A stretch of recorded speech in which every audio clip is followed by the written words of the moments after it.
Yang ini Nabi mengatakan, kalau sekiranya tidak aku takut aku membebankan umatku, maka akan aku mewajibkan siwak bagi tiap-tiap solat.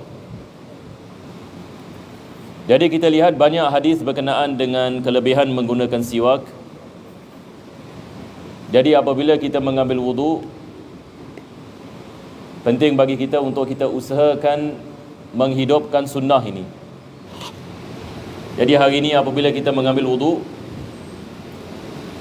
maka kita memastikan kita mengambil wudu dengan menggunakan siwak, sebab ia menjadi sebab yang mana Allah Subhanahu Wa Taala menggandakan pahala.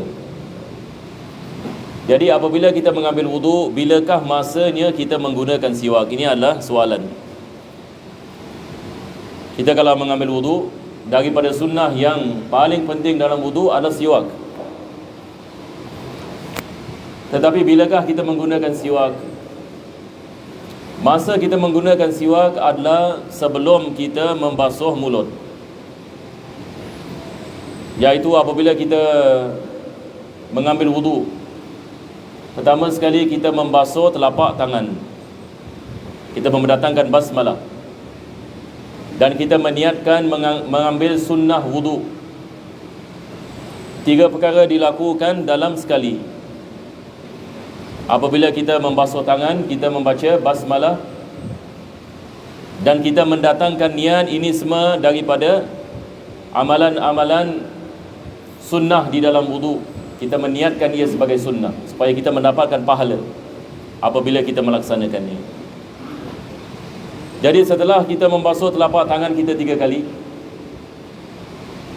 baru ini masanya kita menggunakan siwak, dan disunatkan kita membasahkan siwak dahulu. Dan kita menggunakan siwak selepas kita membasuh telapak tangan ini. Jadi ini adalah daripada perkara yang biasa kita melakukan, seperti mana disebutkan oleh para ulama. Ada sebagian ulama mereka mengatakan menggunakan siwak selepas basuh mulut dan madmadah pun ada pendapat juga. Tetapi kebanyakan dari ulama kita mengambil pendapat Syekh Ibn Hajar dalam masalah ini. Beliau mengatakan sebelum kita membasuh mulut. Jadi bila kita menggunakan siwak,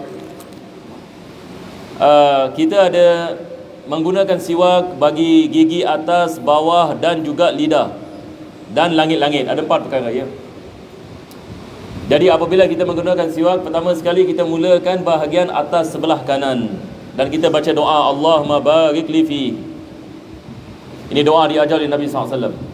Dan seperti mana kita mengatakan siwak sumpahan bagi syaitan. Yani syaitan apabila kita menggunakan siwak, ini adalah daripada kayu yang paling tidak disukai yani olehnya. Maskhatatun li syaitan, seperti mana Nabi SAW mengatakan. Jadi apabila kita menggunakan siwak, kita membersihkan bahagian atas dahulu, yakni sebelah kanan, dan disunatkan kita slide. Dalam bahasa kita apa kita panggil? Dia bukan macam apa?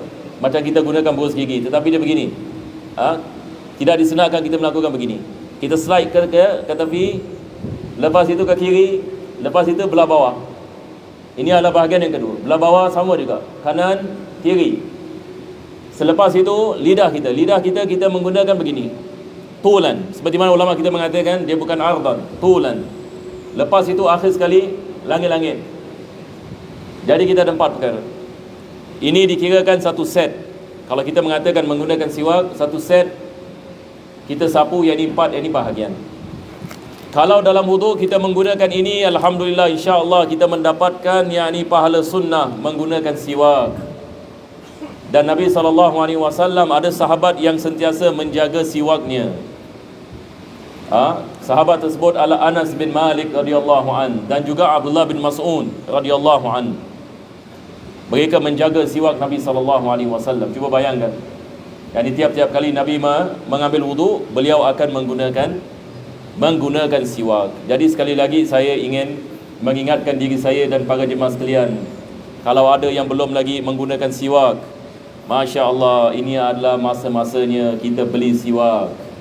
Dan kita di Geylang ini, kita dekat dengan kedai-kedai yang menjual siwak. Maka insya Allah tidak rugi orang yang membeli siwak. sebab ini pahalanya lebih besar daripada duit yang kita mengeluarkan di sisi Allah Subhanahu wa taala. Jadi setelah kita menggunakan siwak, baru disunatkan kita melakukan madmadah dan istinsyaq. Ini seperti mana kita belajar dalam ilmu fiqh. Selepas ini kita siwak, maka kita menggunakan tangan kita sebelah kanan. Kita mengambil air begini. Kita mengambil air begini.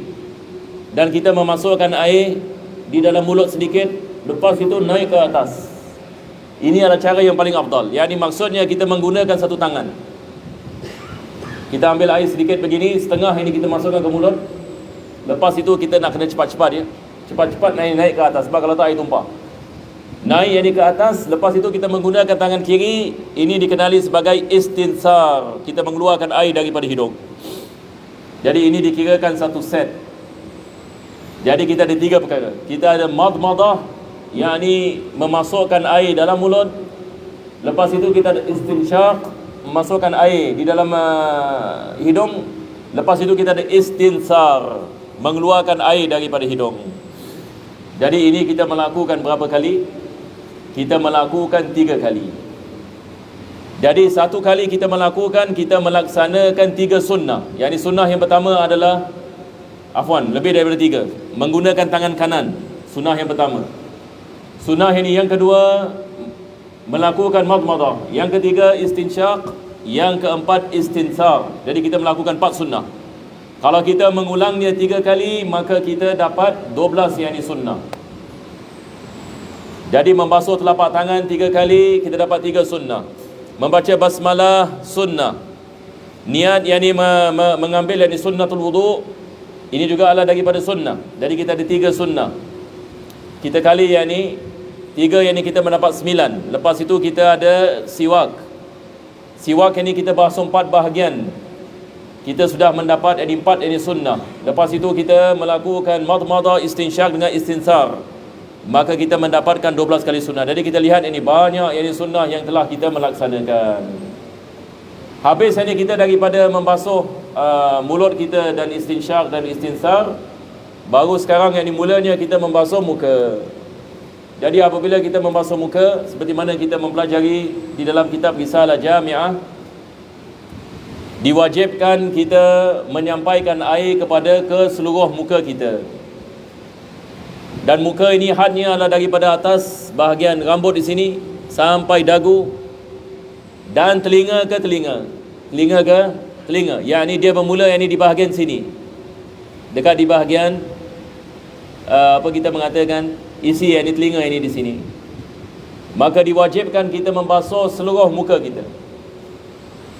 Dan termasuk rambut yang ada di atas muka. Sama ada rambut yang tipis ataupun rambut yang tebal. Rambut ini kita ada 2 jenis. Rambut ini yang tipis dengan rambut yang tebal. Bagaimana kita membezakan? Bila kita lihat kepada muka kita, misalnya kat cermin, maka kita lihat isi di bawah rambut tersebut, maka ini adalah rambut yang tipis. Tapi kalau sekiranya kita tidak dapat melihat ini isinya, maka ia dikirakan rambut yang tebal.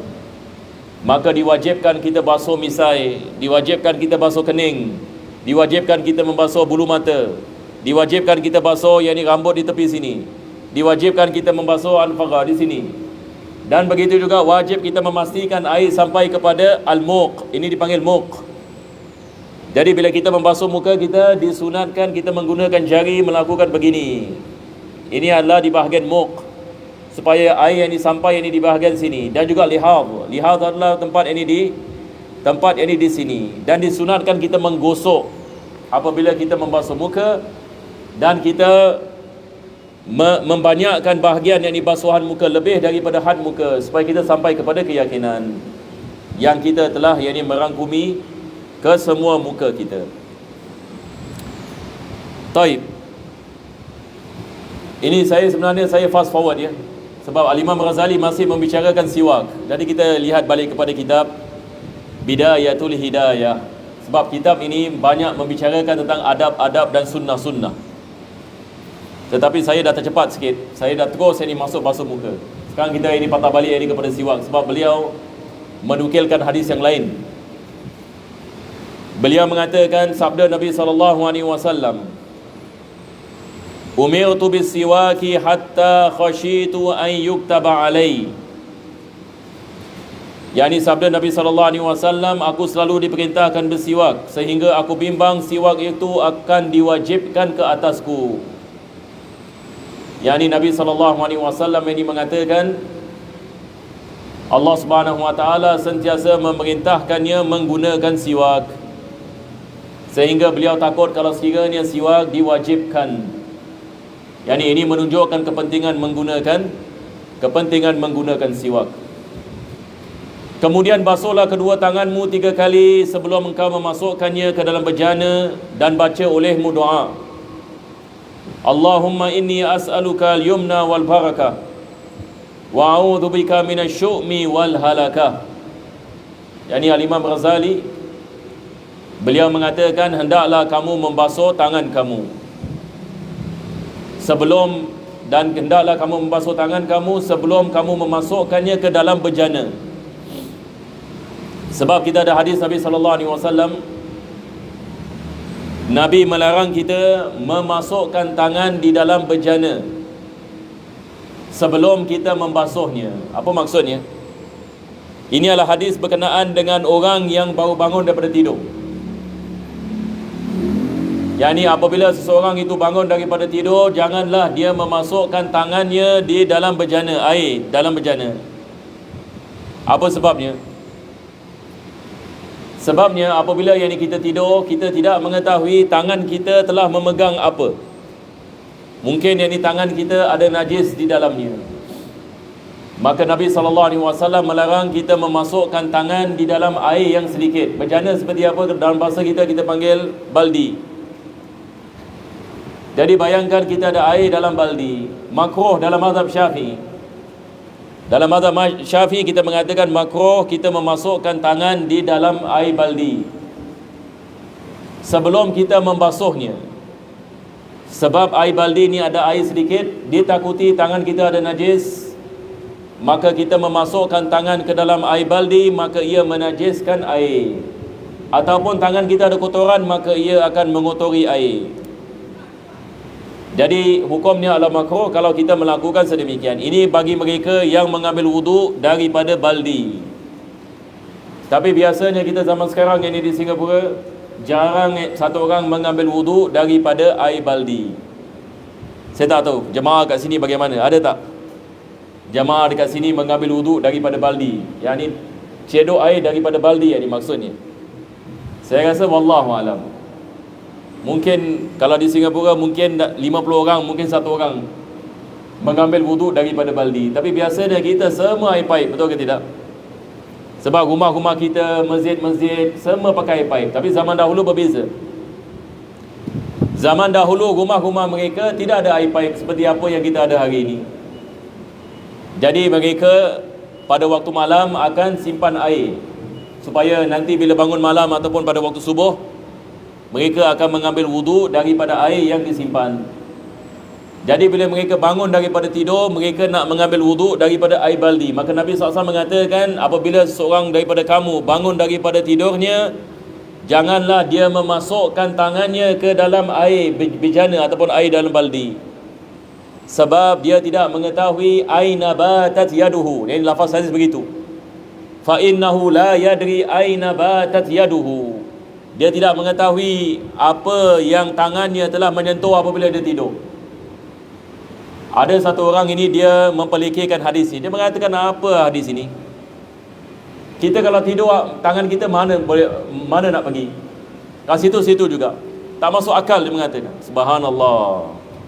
Dia mengatakan sedemikian. Dengan kuasa Allah Subhanahu Wa Taala, apabila dia tidur pada waktu malam, apabila dia bangun daripada tidurnya, dia mendapati tangannya termasuk dalam duburnya. Ini adalah bala. Yang ini memperlekehkan hadis Nabi sallallahu alaihi wasallam. Dan juga dulu pada zaman dahulu, kaum Arab ini, yakni Arab ini jahiliyah. Arab jahiliyah, mereka apabila membuang ini air kecil, kebiasaannya mereka tidak melakukan istinja yang ini dengan betul. Ini Arab jahiliyah. Kita membicarakan Arab sebelum Islam. Jadi apabila seseorang itu tidur, ada kemungkinan tangannya kena kepada kemaluannya, dan kemaluannya ada bekas daripada najis, ataupun seseorang menggunakan batu apabila dia istinja. Jadi apabila tangannya kena kepada kemaluannya, maka terkena najis kepada tangannya. Maka Nabi SAW melarang seseorang itu memasukkan tangannya ke dalam air yang sedikit, sebab ditakuti ada najis yang ada pada tangannya yang dia tidak mengetahui, dan ia dapat menajiskan air. Akhir sekali kita, alhamdulillah, kita zaman sekarang segala-galanya dimudahkan oleh kita. Nak ambil wudu pun senang, nak mandi hadas pun senang.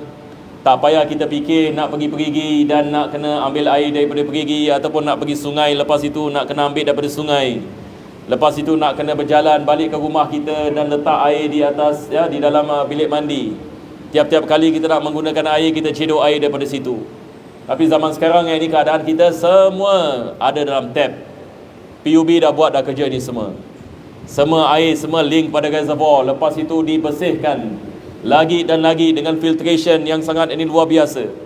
Dan air yang keluar daripada air pipe kita nak minum pun boleh. Kita pergi negeri lain mungkin tak boleh kita meminum daripadanya. Ini adalah nikmat daripada Allah Subhanahu wa ta'ala. Itu pun ramai orang tak salat. Ini segala-gala kemudahan, Masya Allah, nak ambil wuduk senang, nak dapat air senang, nak istinja senang, nak mandi senang, semua senang. Tetapi akhirnya ini balik ini kepada hati ini manusia. Sama ada manusia nak taat kepada Allah ataupun tidak, ini semua balik ini kepada keimanannya. Sebab orang yang ada iman, walaupun susah sekalipun, dia nak kena jalan 1 kilometer nak ambil wuduk, kalau dia ada iman, dia dapat melaksanakannya, dan dia dapat melaksanakan perintah Allah. Kita berdoa mudah-mudahan Allah sentiasa menghidupkan hati-hati kita dengan iman dan taqwa, dan menjadikan kita di antara hamba-hambanya yang sentiasa mengingatinya pada tiap-tiap masa dan keadaan. Amin ya Rabbal Alamin. Kita berhenti di sini disebabkan masa. InsyaAllah kita akan sambung pada minggu yang akan datang. Wa ila hadratin Nabi sallallahu alaihi wasallam. Al-Fatihah. Bismillahirrahmanirrahim. Alhamdulillah Rabbil Alamin. Ar-Rahmanir-Rahim. Na'budu wa iyyaka nasta'in. Ihdinas siratal mustaqim. Siratal ladzina an'amta 'alaihim ghairil maghdubi 'alaihim waladdallin. Amin ya Allah, birahmatika amin ya rahim. ربنا تقبل منا دعاءنا إنك أنت السميع العليم وتب علينا يا مولانا إنك أنت التواب الرحيم. دعواهم فيها سبحانك اللهم وتحياتهم فيها سلام وآخر دعواهم أن الحمد لله رب العالمين. تقبل الله منكم تقبل يا كريم. الله